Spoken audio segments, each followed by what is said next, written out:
আবার বৃষ্টি। এখন আমি ফুটবল খেলতে পারবো না।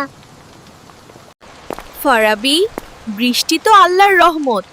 গাছপালা আর পশু পাখির খুব দরকার এই পানি। কি হয়েছে আমার ছোট বীরের? মুখটা এত ভারী কেন? বৃষ্টি আমাকে খেলতে দিচ্ছে না বাবা। জানো, বৃষ্টি পড়ার সময় দোয়া কবুল হয়। নবীজি সাও আমাদের একটা ছোট দোয়া শিখিয়েছেন। আমি শিখতে পারবো?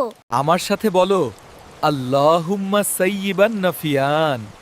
আল্লাহুম্মা সাইয়িবান নাফিয়ান। সবাই এত মনোযোগ দিয়ে কি করছে? বাবা ফারাবিকে বৃষ্টির দোয়া শেখাচ্ছেন। আল্লাহুম্মা সাইয়িবান নাফিয়ান। আল্লাহ, এখন বৃষ্টি থামিয়ে দিন, আমি গোল দিতে চাই। বন্ধুরা, তোমরাও আমার সাথে বলো, আল্লাহুম্মা সাইয়িবান নাফিয়ান।